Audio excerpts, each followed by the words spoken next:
Hey there, folks. Welcome to Spectrum Pulse. We talk about music, movies, art, and culture.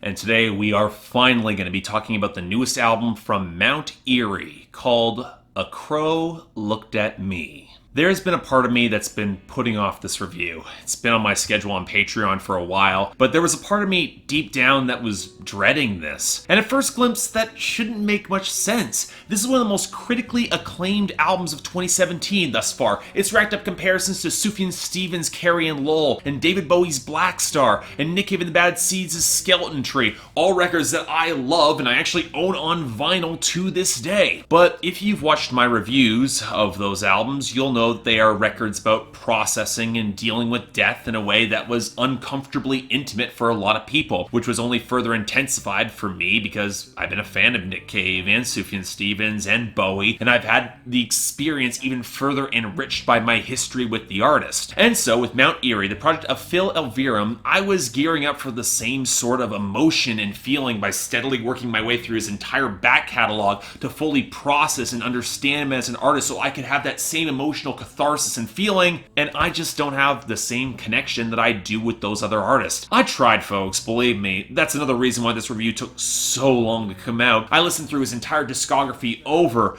and over again, and I'm not sure what to tell you, except that Mount Eerie just might not be my thing. I can recognize a lot of the quality in the writing, which is clever and understated and almost mundane at some points, even if I find his black metal experiments a little odd because his production never quite clicked for me, especially against his vocals, but it never got deeper than appreciation. I probably would not call myself a fan. As such, when you hear that his newest album is a very raw record about dealing with the loss of his wife Genevieve to cancer, I had the feeling like I was walking into a funeral for someone I only vaguely know and maybe not even liked, and I was genuinely worried that I wouldn't feel the same emotional impact. Disconcerting, which again, this is one of the most critically acclaimed albums of 2017 thus far. The critics love this record, but I've stalled long enough. How did A Crow Looked at Me manage to turn out? Well, if you can't tell, this is not going to be a traditional review. Hell, the more I even think about this album, the less I think it should have even been reviewed by anyone, or sold for that matter. And indeed, I think this is going to be one of the stranger videos that I've ever put together, because the more thought I gave to A Crow Looked at Me, the more it feels like a decidedly unique entity that really feels impossible to criticize traditionally. And while I could draw a lot of comparisons to Carrie and Lowell and Skeleton Tree, because the parallels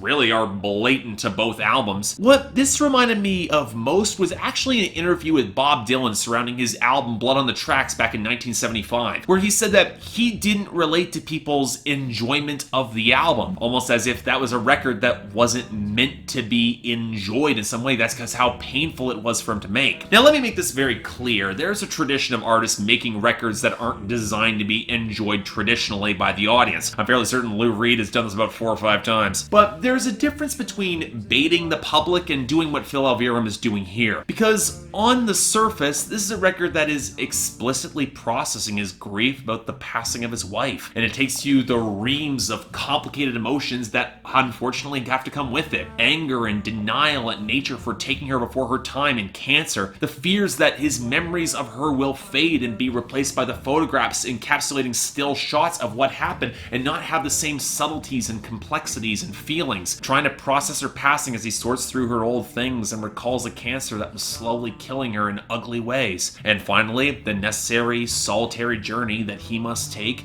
in order to find some sort of vestige of clarity and peace, with a coda that leaves an odd, lingering feeling that there's something of his wife that still remains behind. Even as the world darkens, something of her still remains, at least to him. And he's not even spiritual in that regards, and yet he feels something. And with that sort of arc and poignancy, I completely see why so many people love this album and were able to connect with it. And there is something to be commended about Elverum's approach to this album. An intimate vocal pickup, bare bones guitar and piano, except for a few hints of sampled deeper fuzz on some later tracks, extremely sparse beats, lyrics that feel less like traditional songs and more like spoken word poetry that doesn't care about rhyme or flow and brings up all sorts of mundane details that you wouldn't otherwise recognize or care about, singing that lets every imperfection through, feeling less like a carefully composed project and more like a man just sifting through the complicated, often contradictory emotions and thoughts that come after the passing of a loved one. There's almost something artless about that, and that's not an insult, it's a feature. An artist trying to strip away anything that could get in the way of the raw human emotion in search of, well, let's call it truth. But this is still an album. There is still a thematic arc to it. In fact, it's very much the exact same arc that went through Skeleton Tree, down to parallel mentions of a grocery store representing the disconnect with the normal world and people who aren't suffering on My Chasm, the venture to pure, inexplicable nature and its vastness to experience some form of closure on Soria Moria, to the feeling of lingering connection that might not be entirely explained on Crow. Even the writing style kind of feels similar, scattershot, rambling, and while Elverum's storytelling feels very much more grounded and detailed and somewhat direct, it's playing in the same ballpark. But say what you will about Nick Cave and Skeleton Tree, he never made any pretensions to the fact that there wasn't a degree of artifice to that album. Most because, while the record did touch on his son's death, it was also serving to shatter his narrative fixation on death when confronted with the reality of it. And when you consider Nick Cave's career as a storyteller and all the death that is inflicted upon his songs, that picks up a lot of tremendous weight. It's one of the reasons I love that record so much. Elverum, in his own way, he's doing the same thing. He's aiming to strip out any glamour or allure to depression in this story. For him, death is now very real. And to quote his song that's called Real Death, when real death enters the house, all poetry is dumb. And yet for the rest of the album, he's still writing poetry. And don't think that he's not intensely self-aware about that fact. He knows what it looks like to be writing these stories for which eventually people will lose interest in hearing. And yet, it's his only way of really coping with this. And if he feels slipshod or clumsy or malformed, it's intentional because in death's wake, good art is not made. At least when you strip it down to the core like this. Quote Pitchfork, facts aren't art and art isn't real. At least not in the way that cancer is. You see why I'm having problems even calling this much of a review? This is an album that's deconstructing a way out of its flaws and then subverting its excuses for the paltry justifications that they are. It's almost too self-aware for its own good. And yet, there's a part of me that feels like it actively works against the raw power of grief and emotion at its core, building layers of artifice in order to insulate itself, which, when you think about, is exactly what coping can be, especially if Elverum is using the artistic process in order to do it. And for him, I can definitely see this album's value, but for anyone else who wants to hear it? For me, what would be compelling out of this record is whether or not you could build a connection to what Elverum presents as his barest, most minimalist point. And from a lot of listens, I'm sorry, it's not clicking for me. His voice reminds me a fair bit of Sufjan Stevens in that it's pretty unassuming and not traditionally as expressive as, say, Nick Cave was on Skeleton Tree. But compared to the melodic intensities on Carrie and Lowell, Elverum's grief can feel numbed and muted, which yes, I know that's the point,